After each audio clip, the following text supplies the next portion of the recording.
Next slide, please.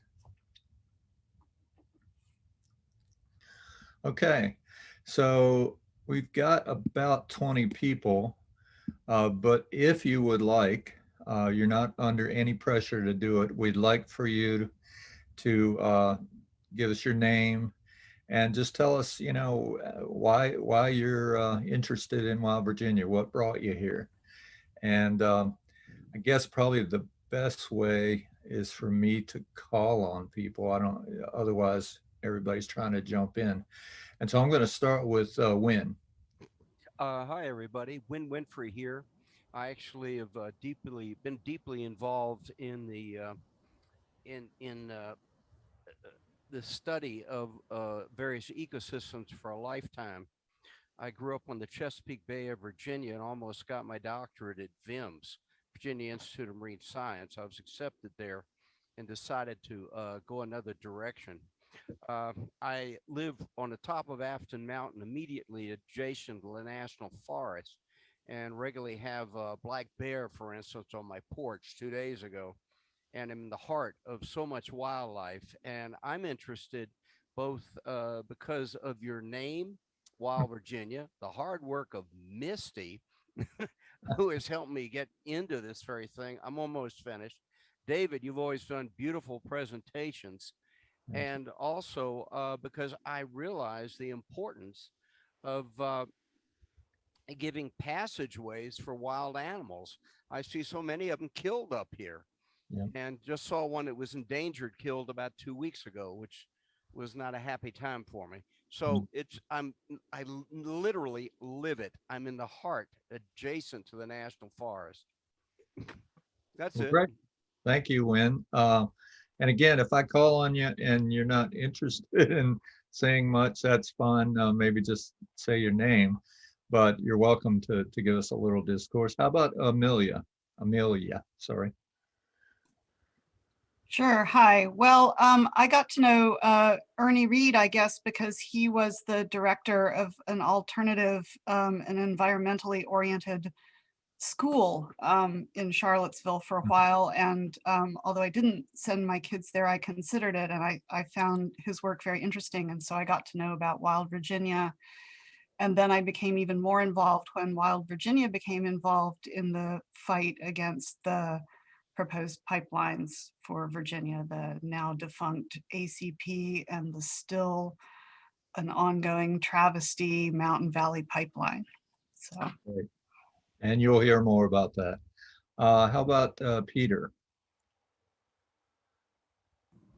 Yeah, I got involved basically through the outings program with Betty Mhm. Zamba, and I've been interested in a variety of issues that Well Virginia has pursued over the years. Went up with, well, I guess it was a mix of people, but went up to the New York climate march, where I think some Well Virginia people rode the bus with me. But lately I've been involved with, well, peripherally involved with the wildlife corridors plan. Met with a couple of our local governmental representatives about that, including Senator Deeds, and followed what Misty has done with that, and really glad to see all the progress that issue has made. Great. Donna Shaughnessy. Hi, I'm Donna Shaughnessy. I spend a lot of time out in the wild world, so that's definitely an interest in Lil Williams got me going. So thanks to you, Lil. And I'm the chair of the local Sierra Club group. So We know you well. Kate Peterson. Yeah, hi. I'm Kate Peterson. I got a hold of Misty because same thing kind of as you guys. I love wildlife, and I kept seeing these animals be hit on our road. We're new to Culpeper County out here, and 211 is a very busy road. So I've even seen baby bears this year get hit. So as a matter of fact, tonight I had to stop traffic for a bear trying to cross the road. It's just So we have to get these corridors. So anything I can do to help and any updates I can get, I'm just calling everyone I know, trying to get some help out here because I'm like, I've moved out here for the wildlife and now I'm like, oh crap, now I have to take care of the wildlife. So yeah, I'm happy to be here. Well, great, thank you. And I'm sorry if I mispronounced the name. Is it Joaquin and Don? Did I mispronounce? Yes, I am Don Horn, and excuse me. So I am the owner of Meadowlark Ridge. So I grew up in the Harrisonburg area, and we had a farm in Mount Solon, and we actually started an environmental awareness camp there when I was 12 years old, I think. So I worked at the camp all through school, and afterwards my family ran it for about 17 years, Buck Hill Camp. And then we eventually closed that, but we always liked sharing the beauty of the Shenandoah Valley and the area. And we're up against the one more mountain over and then the National Forest, George Washington National Forest. And so I just grew up with that and have kind of been involved with environmental things my whole life. I'm an architect now working with sustainable design.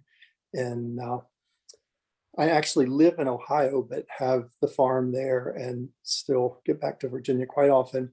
I think I discovered Wild Virginia on Instagram last year. Really? Good, good. Yes. I'm already getting lots of good information here, so let's keep it going. Kay Ferguson.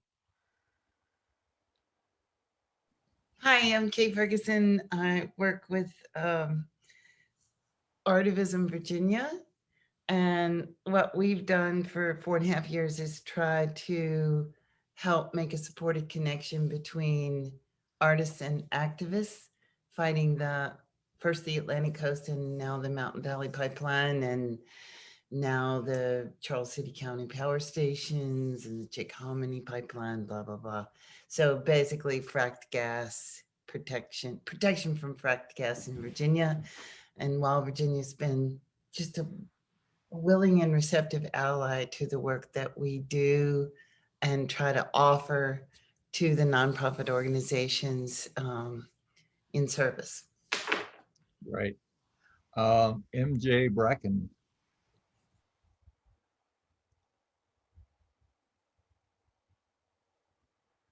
You there, MJ? Or maybe you choose not to talk? Will you raise your hand if you want me to come back to you? How's that? How about Stella and her iPad? Hi, I'm Stella Kleinschmidt. My husband, John, is on the call as well. We discovered Wild Virginia this last year from the seminars and the Zoom information sessions that they've had, and we've really enjoyed those. Great, thank you. And then how about John, since he's on with you? Stella summed it up quite well. Thank you very much. Gotcha. Tish. Hi, I'm new to Wild Virginia. I'm a professor at UVA in education and human development. And I'm really care a lot about the environment. I've lived here now 12 years and I've just fallen in love with this, the woods around here.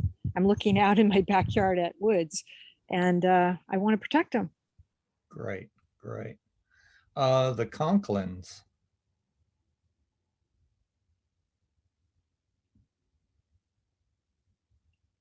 Okay.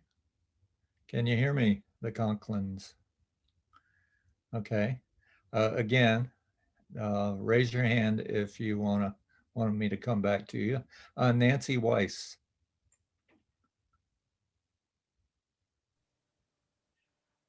Hi, I've been involved with, I'm Nancy Weiss, and I'm involved with the Albemarle County Natural Heritage Committee. We were created to advise the Board of Supervisors about issues in natural heritage. We have been looking actually and talking with them about the roads and the car and animal collisions, which I could talk about separately. And I just am trying to find out about all the different organizations that care about the natural world.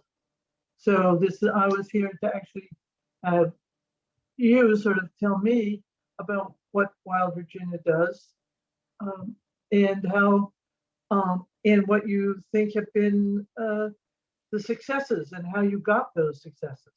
Sure. Well, we're definitely going to try to tell you in a fairly expedited fashion some of what we do. Mary Stewart.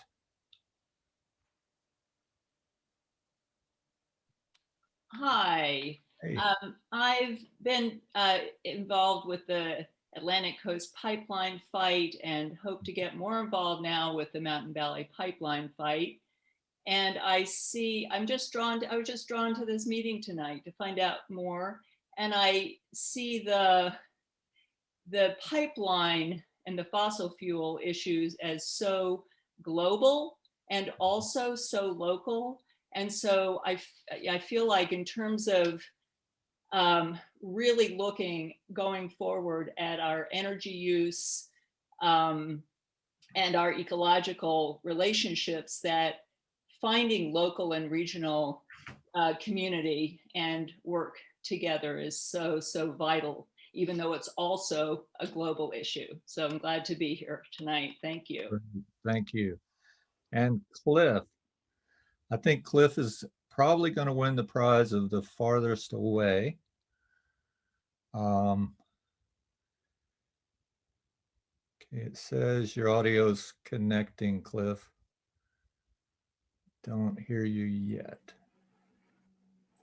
I can fill in for my dad. Okay, you go. out in Wyoming. My dad is calling in from Wyoming. So you have to understand the internet situation in the hills of Wyoming. So my dad may or may not be able to say hello to you, but he definitely loves Virginia and is an East Coaster himself going way back. So we're glad to have him tonight. Great.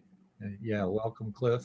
And then I'm going to introduce some real old, well, not old timers, but some people who have been great supporters and part of Wild Virginia. And I'll start with David Sellers.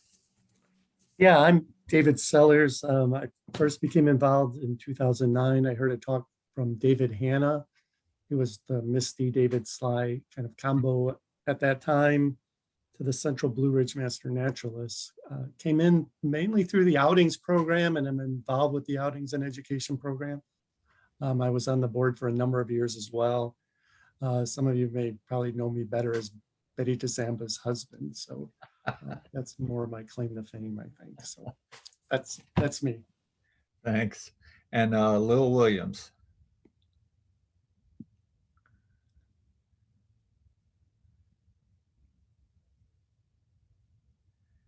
Okay, I saw you for a second, Lil. You can't hide. I know you're there. But I still can't hear you. Unmute. I keep trying. Okay. How am I doing now? Sorry about that. My internet access has died, so I'm using my phone for the first time on Zoom. So this is my first one.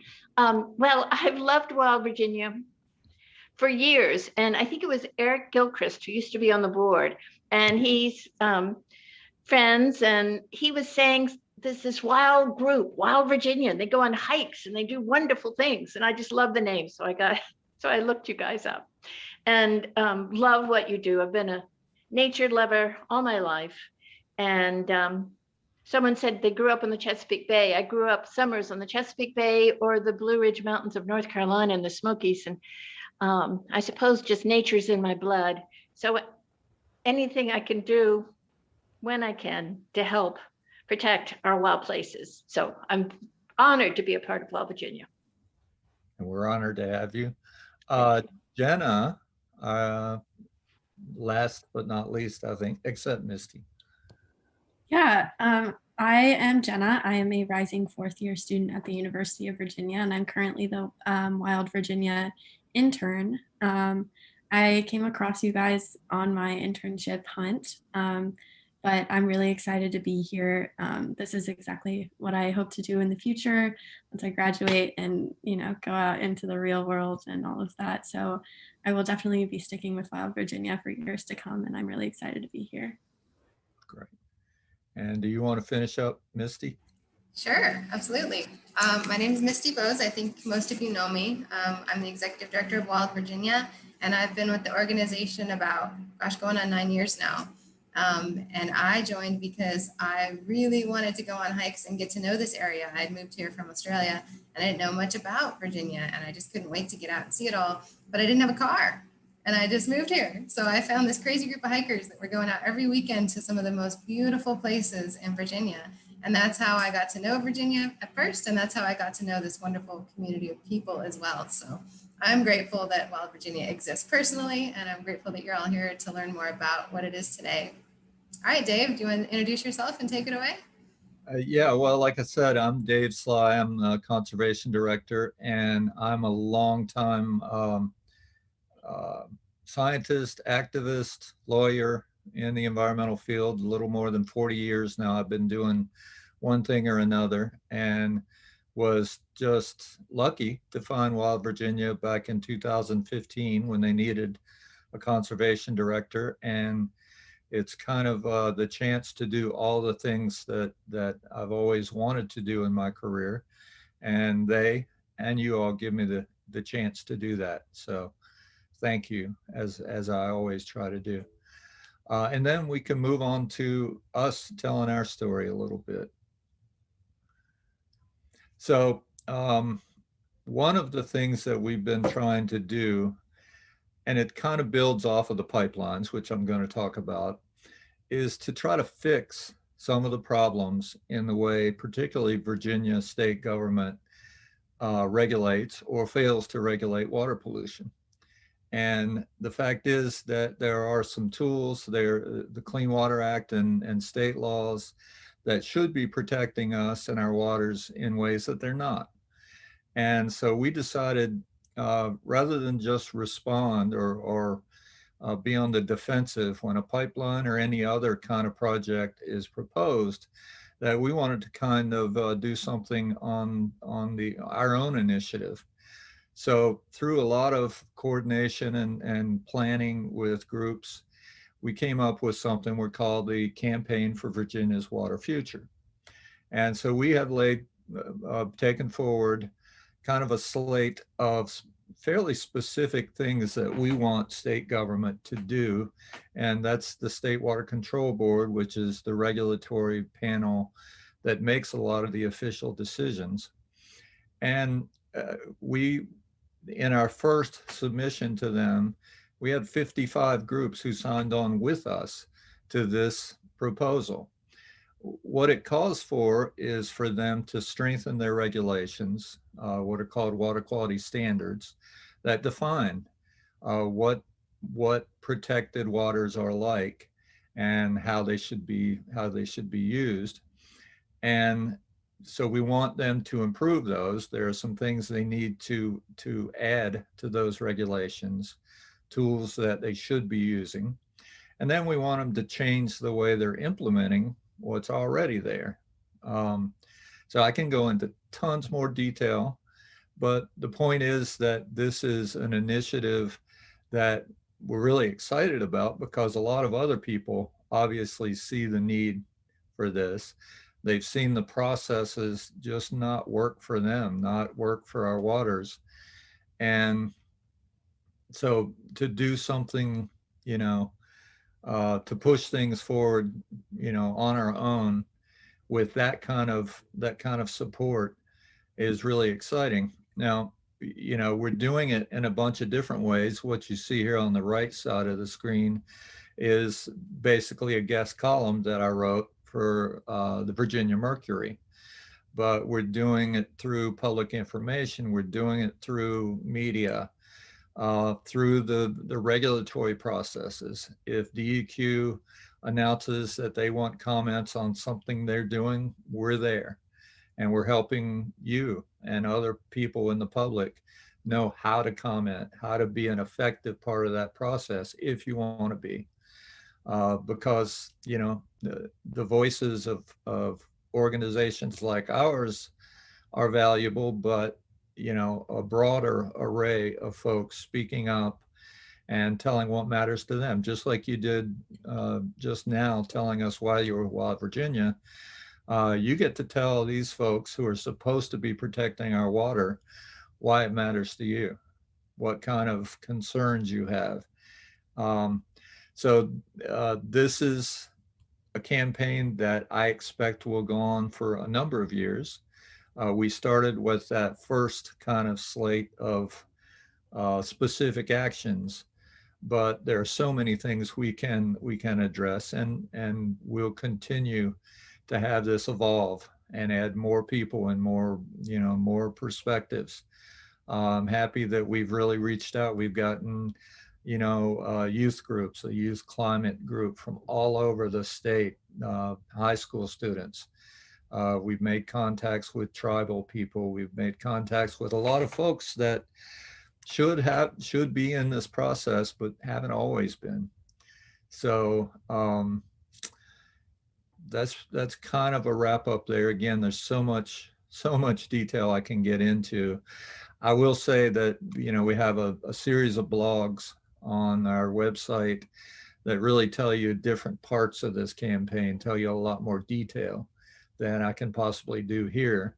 But of course, when we get to the question section, we'd really love you to ask specifics there if you have them. So next slide, please. Pipelines. That, of course, has been maybe the hot issue environmentally in Virginia for, 7 years now.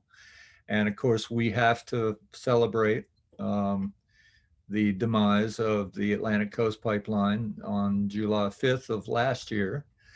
And very happy and proud of that. And I think there are thousands of people, including a number of you on this call or in this meeting, who deserve just as much credit as anybody, because it was a collective effort without which we never would have made it. The Mountain Valley Pipeline is ongoing. Construction is ongoing there. Unfortunately, we pursued every possible measure to try to fend it off, and we're still doing that. We're still convinced that we can end it. There had been a lot of construction done, and frankly, a lot of damage out there on the ground in those communities and in those areas. But right now, their prediction is to finish next summer of 2022. They told everybody to begin with they'd be done in 2018. The cost, or the projected cost, has ballooned like crazy. And it's all because of the opposition of Wild Virginia and our many allies and just the collective voices. Right now, they are not allowed to work in any of the streams or wetlands that they have not already touched, and that's hundreds of them. So just the fact that we're fending that off is a big achievement. And we're doing everything we know how to do to continue to prevent that.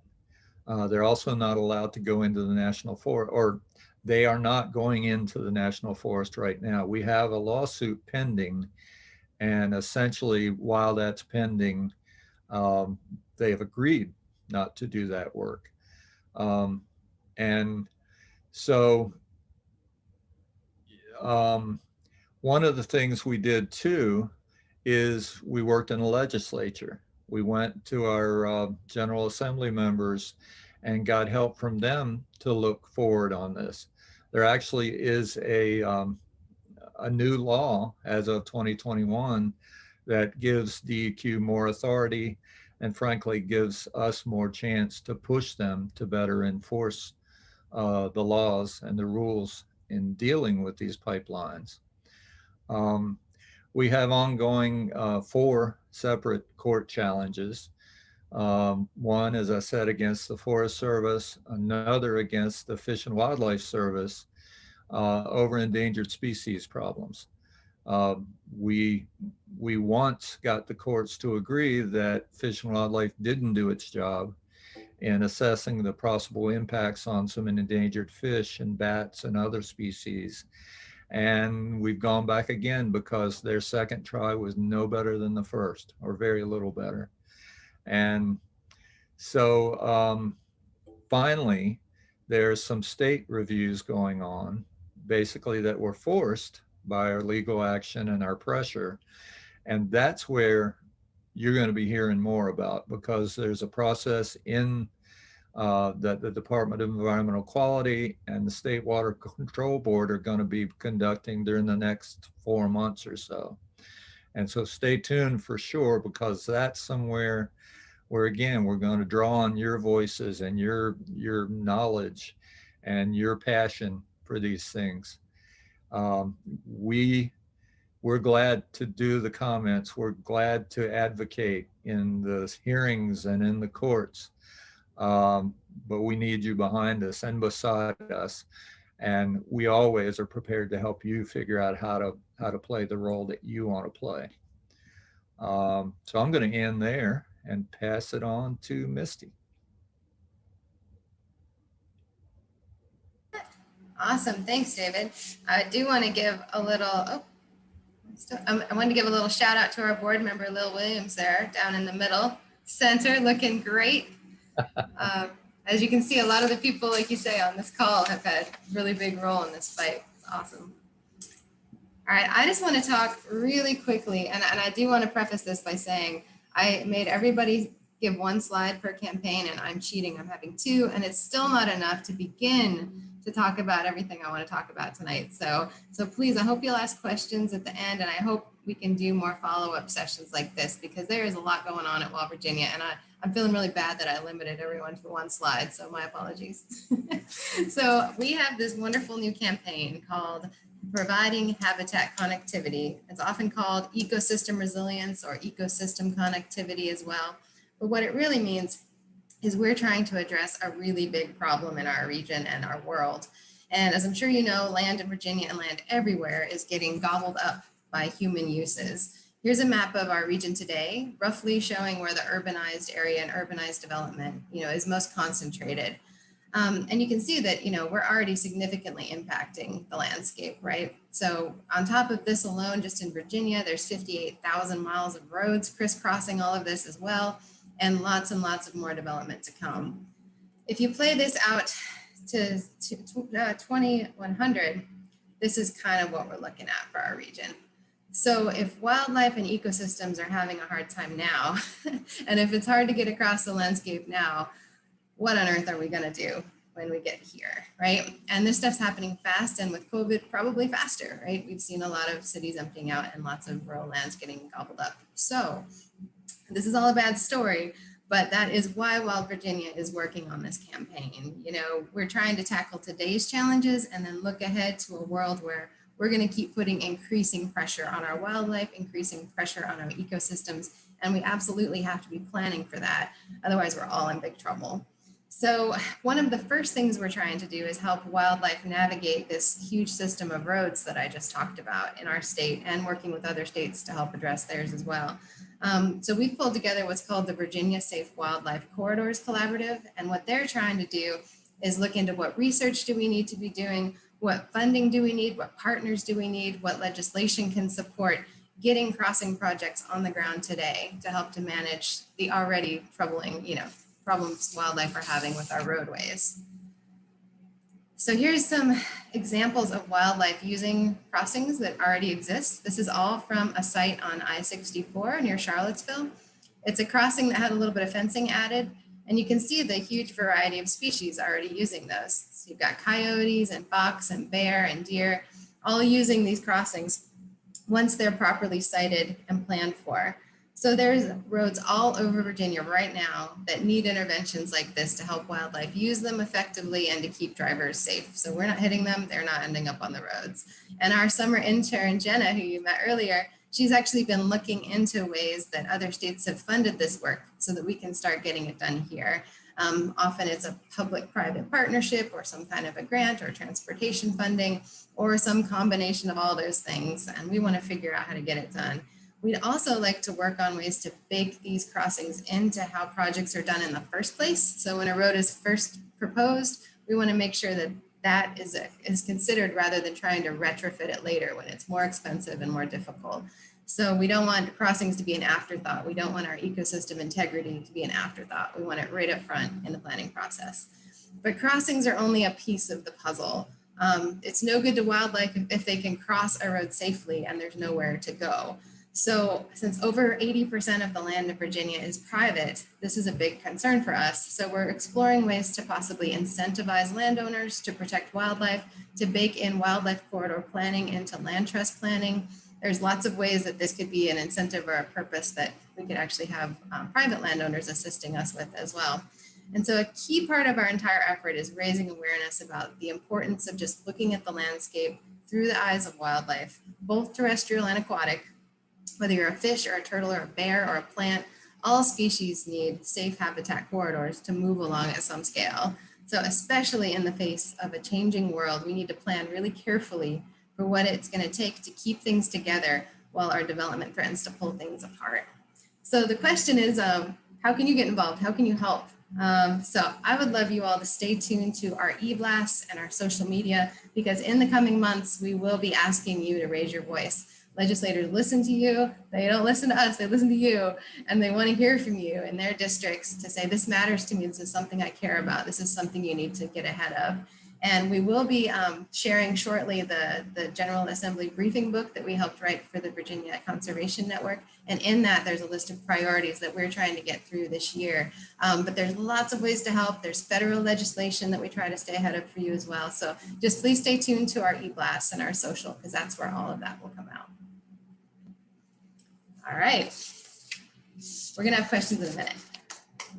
So I'm also in charge of this wonderful section tonight. I want to share with you one of our main campaign areas, which is education and adventure with Wild Virginia. Many of you know we used to be out on the trail all the time, leading hikes and outings and camp trips and kayaking outings, but lately we've been indoors doing webinars like this.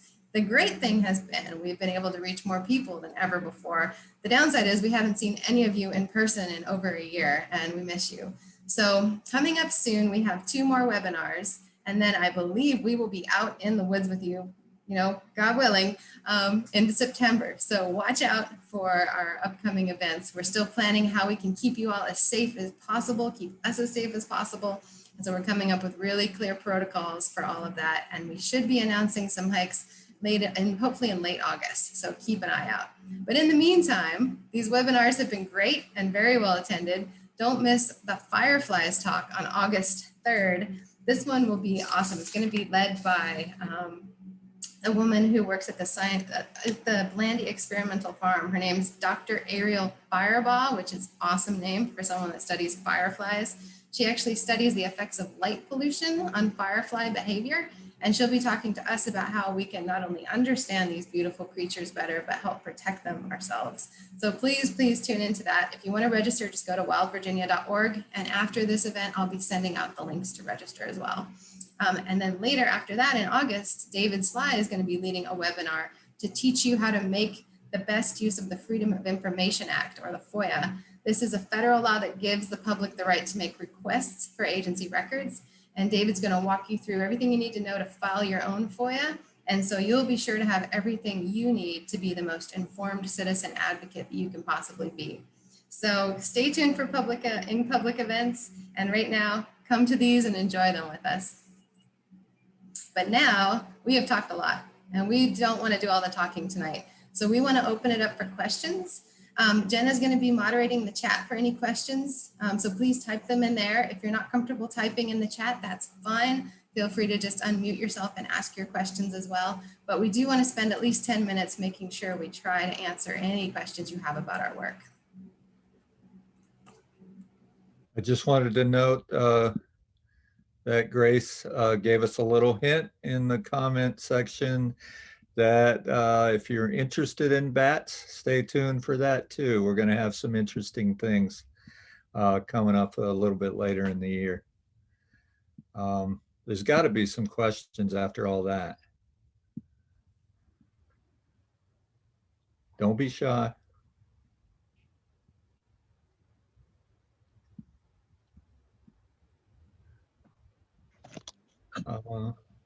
David? Yes, Nancy.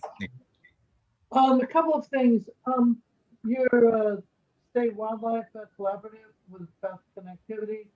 Everybody seems to use the same picture by Bridget Donaldson, the work that she's done on 64.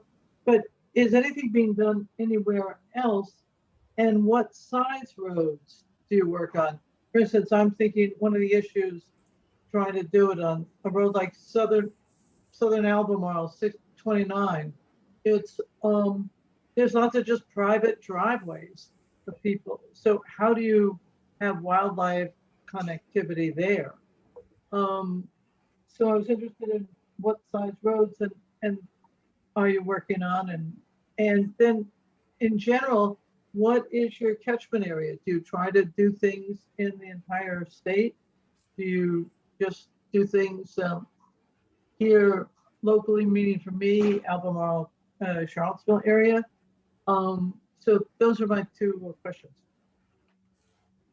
Yeah, I'm happy to pick that one up. So let me make sure I reiterate it. I couldn't hear you a little bit at the beginning, but it kind of sounds like you want to know, how do you choose where to put a crossing, right? Like, how do you know where they're needed? What size of roads make sense? And then what's our scope? Are we looking at the whole state, or are we just looking at a certain ecosystem or watershed, right? Did I get that right? Oh, that's part of it, yes. Okay, well, so to start, I think there's a few ways we can look at where a crossing should go, and I would love to give a whole presentation on that. Maybe I should, but there are what we can tell from vegetation layers. When you look at the state through just GIS or GPS layers, you can actually see where different land covers are. So you can see where all the forested layers are, you can see where the streams are, etc.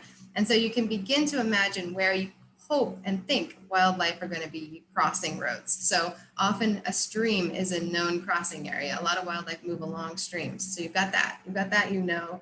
You can also kind of assume for many species that forested cover is going to be more of a benefit to them than a non-forested cover area, but that's not always the case. And what we don't have now, and this is actually an area of research that I've been talking to folks at Virginia Tech about, is any ground truthing, any ground truth studies to say, okay, we think we know where the wildlife are going, what corridors they're moving through, but no one has done any extensive radio collaring of wildlife here to prove that those are indeed the corridors of movement. So that's a big need and a big research need that we're supporting. And then in terms of the scope of where we're focusing, right now it is statewide. And the way we're approaching that is we're looking at where the known underpasses are. There's a lot of them out there, kind of like the one I showed you. And all they need is a little bit of fencing to encourage wildlife to use that instead of the roadway, which is exactly what's being done on I-64. So we're looking at the underpasses that exist, and then we're looking at where those, what we think are the movement corridors for wildlife across the landscape, seeing where those line up, and then using what the data is limited, but what data we do have on where crashes are occurring on the roads. So you've got the vegetation layer, you've got the streams, you've got the known crash hotspots, put all that together and you start to parse out where those priority crossing sites could be and should be. And then at that point, that's when you really hone in and start doing more extensive studies on those specific spots. And luckily in Albemarle County, there's a few spots they're looking at right now on 29 South, where they've kind of honed in like that and found some spots that might be really good. So we've got researchers in there trying to look and see if those really are the places that need crossings or not. Does that help a bit?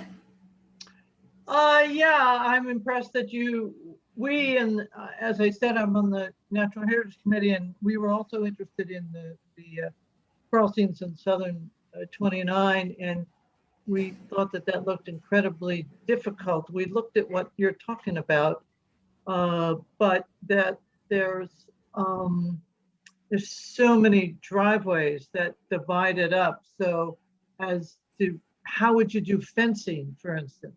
Whereas 64 is a very different, it's a federal highway, it's very different what the easements that they had to go through there. But that's not true in 29. So I'm delighted that you can find places that you think you can make a significant difference, because we couldn't. Yeah, and in some cases, it is for aquatic life, especially in Albemarle. They're looking at, okay, how can we make this a passable site for aquatic life? And at the same time, add some passability for terrestrial wildlife. So that's a big, I think, driver they're looking at. So maybe we won't have a lot of fencing, but we will provide a crossing that wasn't there before. a lot of those old culverts are just, just for aquatics. And you could actually add a little bit of space when you do the retrofit so that raccoons and coyotes and who knows can actually get under that road in a way that they can't now. So yeah, I definitely hear you on that. And it's still being assessed, so no one's sure yet. Okay, I saw Tish's hand up, and then maybe Jenna can give us some stuff from the comments, and then Win. Trying to keep this in order here. So Hi. Tish, go for it. Yeah, I was just wondering whether the U.S. Department of Transportation is paying attention to this. The reason why I thought about that was that I worked on Pete Buttigieg's campaign. And I mean, I have a little connection there, but I was just wondering whether they're paying, it seems like they should be. It should be under their purview to some degree. And I wonder if it is. That's a great question. Yes, I think yes is a good answer. And yeah, nationally, this is being looked at a lot, especially out west. There's a lot more crossings, a lot more interest in this big, wildlife migrations happen out there. So it makes a little bit more sense. But we have such an incredible frequency of crashes because of our deer population and our bear population. So it just hasn't really reached us in the same way it has. But nationally, yes. The FHWA looks at this. There is TAP funding for this kind of work, but you do need studies, and you need to prove that those sites are going to be, useful and sensible. And again, they're coming in after the fact rather than being baked in ahead of time. So that's kind of what we're moving towards here in Virginia. How can we get this baked into how we do business rather than having to go back later and apply for, extremely complicated transportation funding to get this work done? Okay, maybe Jenna can throw us one or two from the chat. Yeah, so it looks like we're going to switch gears and talk a little bit about the water quality campaign. Peter Gates asks, how much are you concentrating on residential and agricultural effects on the water stream quality? Okay, so step back, and I told you there's something called water quality standards. They are kind of the basis for how we regulate water on a state level. And as I say, they set out what quality you should have and how you should control pollution to keep streams in good shape, or to prevent them from, or to fix problems that are already there. So they're kind of an underlying layer that there are regulatory programs that are supposed to apply those.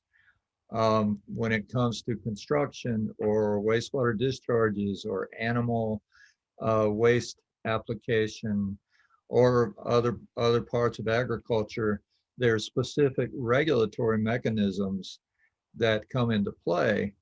And so if we don't have the standards as strong as they should be, then we can't apply them correctly through those regulatory mechanisms.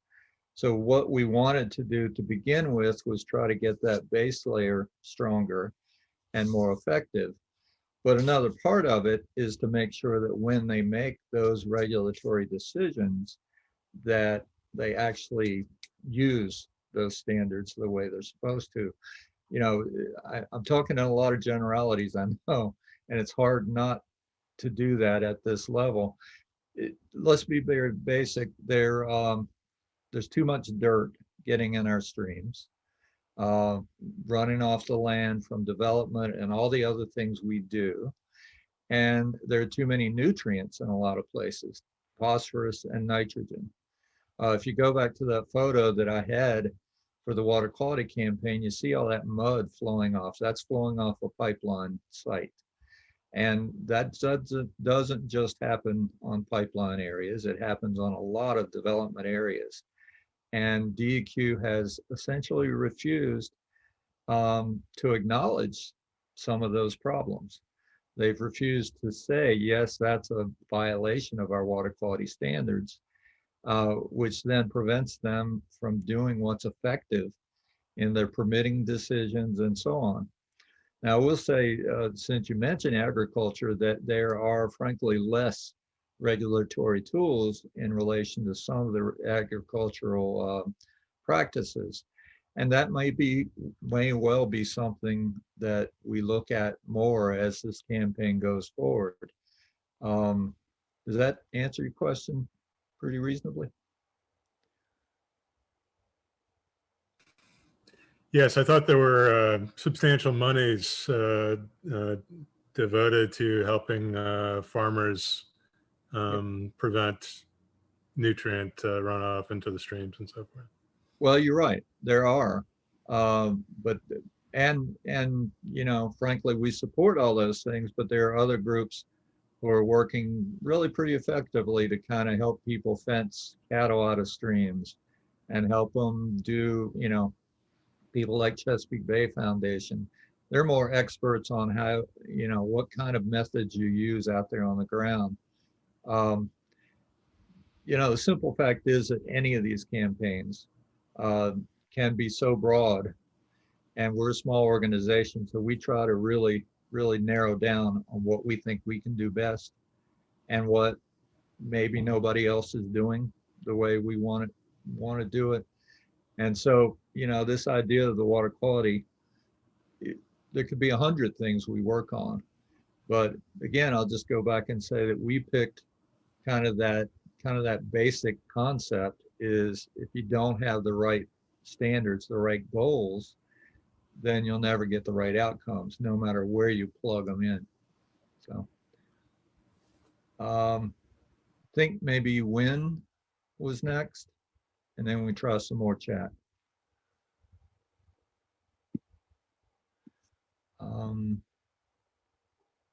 Not hearing you, Win.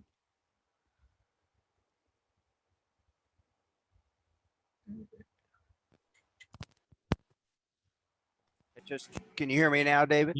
Yeah, we got you. Bingo.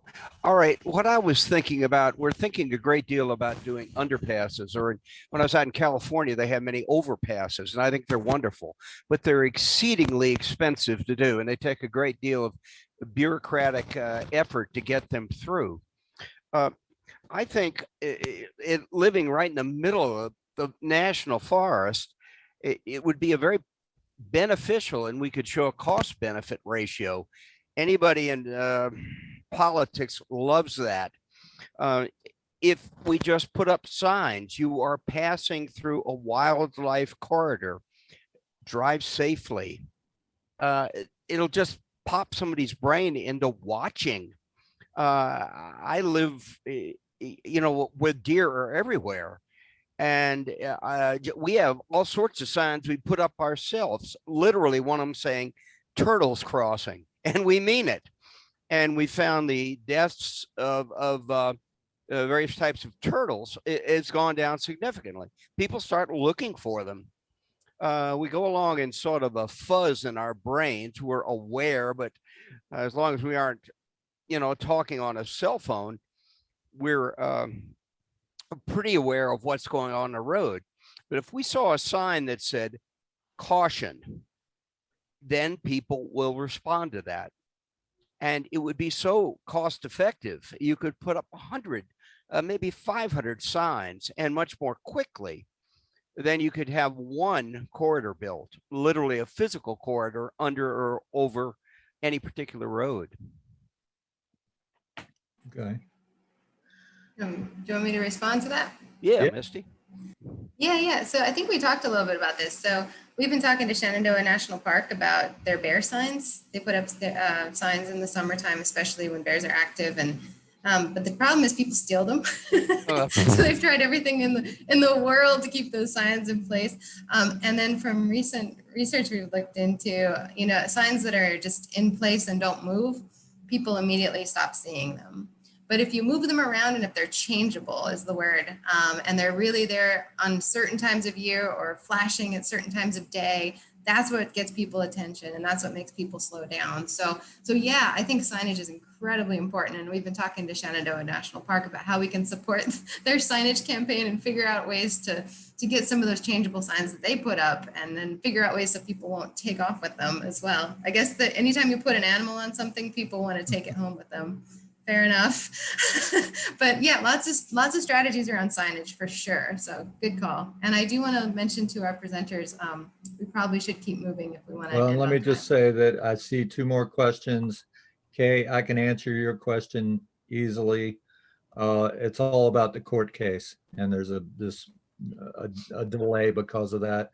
And then the one other question is about, are we dealing with large scale solar developments?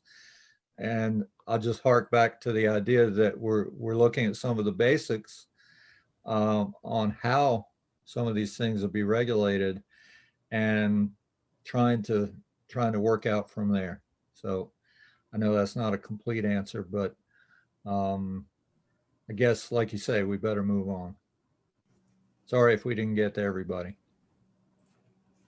And I want to remind folks too, if we didn't get to your question, please send them to us. We want to hear from you. We want to be answering your questions, and we want to be doing this in an ongoing fashion. So the reason we're having these quarterly members meetings is really just to kind of prime the conversation and get the conversation going. We want you to feel like you're in a community of people who care about this work, and that you have a direct line to us if you want to know what's going on. So keep them coming. And go ahead. I see your hand raised, Peter, but yeah, I just want to make a real quick.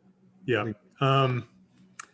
Just a quick comment addressing another aspect of the wildlife corridor issue. Specifically, there was a study that came out, and this probably isn't applicable to Virginia, but it showed that wolves actually prevent or inhibit deer from using highways and have reduced collisions in areas where they've increased in population. It was a study done by Wesleyan University economists, actually. That's cool. That's my stomping ground. That's cool. All right, what's next, Misty? All right, well, I know, this is real quick, I promise, guys. So we have a summer appeal running right now, and I wanted to show people that we have a big old gap.